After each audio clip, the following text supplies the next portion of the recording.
পারভেজ নাকি এক নারী শিক্ষার্থীর দিকে তাকিয়ে হেসেছিল। সেই একটু হাসি কাল হয়ে যায় প্রাইম এশিয়া বিশ্ববিদ্যালয়ের শিক্ষার্থী জাহিদুল ইসলাম পারভেজের। এরপর অপরাধ না করেও ক্ষমা চান পারভেজ, কিন্তু তাতেও খুশি হতে পারেনি ওই নারী শিক্ষার্থী। প্রেমিককে কটাক্ষ করে বকাবকি করেন, পরে ভালোবাসার প্রমাণ দিতেই ক্ষমা চাওয়ার মাত্র ৩ মিনিটের মাথায় পারভেজকে এলোপাতাড়ি আঘাত করে তার হৃৎপিণ্ড ২ খণ্ড করে দেন প্রেমিক মেহেরাজ ইসলাম।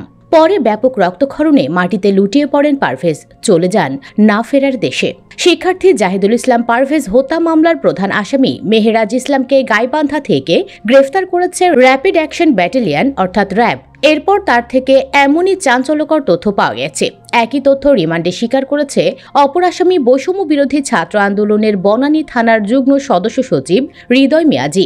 এ নিয়ে পারভেজ হত্যা মামলায় এখন পর্যন্ত মোট ৫ আসামিকে গ্রেফতার করা হলো। তাদের মধ্যে ৪ জনের ৭ দিনের রিমান্ড দিয়েছে আদালত। শিক্ষার্থী ও তদন্ত সংশ্লিষ্টরা বলছেন, শনিবার বিকেলে বিশ্ববিদ্যালয়ের সামনের দোকানে সিঙ্গারা খাচ্ছিলেন পারভেজ ও ২ নারী শিক্ষার্থী। তাদের একজন প্রাইম এশিয়া বিশ্ববিদ্যালয়ের ছাত্র পিয়াসের বান্ধবী। তখন পারভেজ সেখানে বন্ধুদের সঙ্গে কথা বলার সময় হাসছিলেন। তিনি কেন হাসলেন এই নিয়ে প্রশ্ন তোলেন পিয়াসের বান্ধবী। সিসিটিভির ফুটেজে দেখা গেছে হাফ প্যান্ট পরা এক যুবক পারভেজের বুকে ছুরি দিয়ে আঘাত করছে। পুলিশ বলছে ওই যুবক বহিরাগত। শিক্ষার্থীদের দাবি তার নাম নাসিম।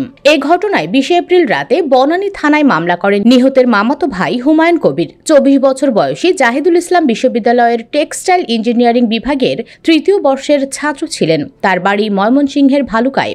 এদিকে যাদের কেন্দ্র করে ঘটনার সূত্রপাত এবং এই হত্যাকাণ্ড, সেই ২ বান্ধবীকে হন্যে হয়ে খুঁজছে পুলিশ। তাদের কাছ থেকেই গুরুত্বপূর্ণ ক্লু পাওয়া যাবে বলে মনে করছেন তদন্ত সংশ্লিষ্টরা। পারভেজ হত্যাকাণ্ডের দ্বিতীয় দিনের মাথায় ইউনিভার্সিটি অব স্কলার্সের ব্যবসায় প্রশাসন ও ইংরেজি বিভাগের ওই ২ ছাত্রীকে সাময়িক বহিষ্কার করা হয়েছে। সিসি ক্যামেরার ফুটেজ ও প্রত্যক্ষদর্শীদের সাক্ষ্যে হত্যাকাণ্ডে এ ৩ জনের সংশ্লিষ্টতার প্রমাণ পাওয়া গেছে। গ্রেফতার ৩ জন এজাহারভুক্ত আসামিদের পরিচিত। তাদের মাধ্যমে হত্যায় জড়িত পলাতক আসামিদের অবস্থান শনাক্তের চেষ্টা চলছে।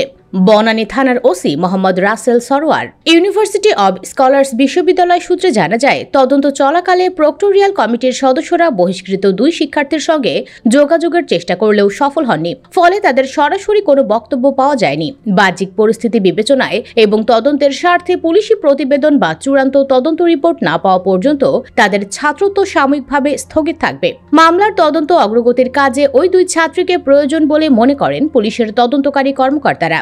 তদন্ত সংশ্লিষ্টরা বলছেন, ২ ছাত্রীকে পাওয়া গেলে তদন্তের বেশ কিছু জট খুলবে। দর্শক, আপনি কি মনে করেন এই ঘটনায় মিন্নির মতো ওই ২ নারীও জড়িত? কমেন্ট বক্সে জানিয়ে দিন আপনার যে কোনো মতামত। ভিডিও ভালো লাগলে লাইক দিন এবং শেয়ার করুন। আর অবশ্যই চ্যানেলটি সাবস্ক্রাইব করুন। ধন্যবাদ।